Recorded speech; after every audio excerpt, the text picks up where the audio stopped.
મહેનત કરે એ પણ ખેડૂત અને મરે એ પણ ખેડૂત। અહીં આપઘાતની વાત નથી કરી રહ્યા, પરંતુ આપણે વાત કરી રહ્યા છે પાકના પૂરતા ભાવની।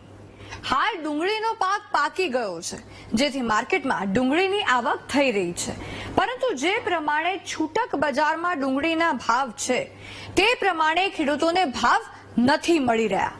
શું રાજકોટ માર્કેટિંગ યાર્ડમાં ડુંગળી વેચવા માટે આવતા ખેડૂતોની વેદના એટલી વધી ગઈ છે કે એ લોકોને એમ થઈ રહ્યું છે કે અમે ખોટો પકવ્યો પાક? આવું કેમ થઈ રહ્યું છે? કેમ ખેડૂતોને પરેશાન થવાનો, હેરાન થવાનો વારો આવ્યો છે? પાક ઉગી ગયો, વેચવા ગયા ત્યારે જોઈ લો।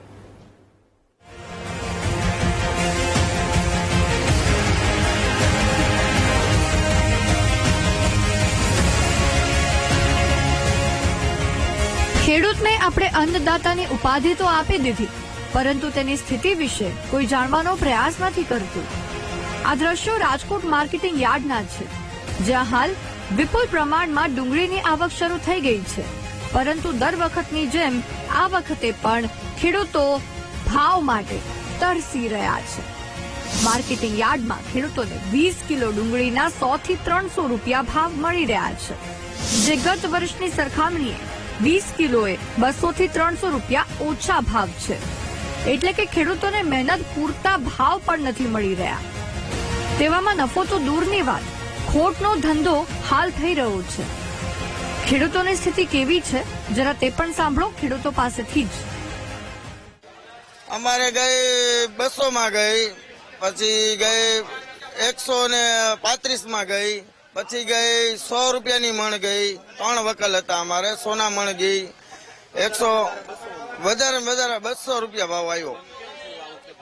આ વખતે કઈ ભાવ છે નહીં, અને અમારે જે દાડી વાળા આવે છે ને ખેડૂમાં જે અમે દાડિયા લઈ આવી છીએ ને, એના દાડિયાને પૈસા થતા નથી। અતાણે માલ અમારો એમને ખેતરમાં હજી પડ્યો છે, અહીંયા લઈ આવી ભાડાને તૂટે છે પૈસા। નિકાસ ડ્યુટી વધારી દીધી ને સરકારે, એટલે નિકાસ બંધ છે। નિકાસ આપે તો કઈક બજાર થાય એમ। હા, તો કઈક બજાર થાય એમ। પેલા 500 550 ભાવ મળતા, 200 200 જ મળે। ખેડૂતોની આ હાલત કેમ થઈ? કેમ ખેડૂતોને પૂરતા ભાવ નથી મળતા?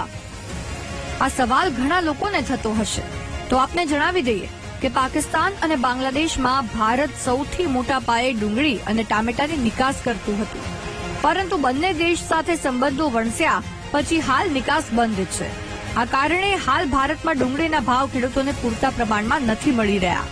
તેવામાં ખેડૂતોની માંગ છે કે સરકાર બંધ કરેલી નિકાસ ફરી શરૂ કરે, જેથી યોગ્ય ભાવ મળી રહે અને નુકસાની વેઠવાનો વારો ન આવે।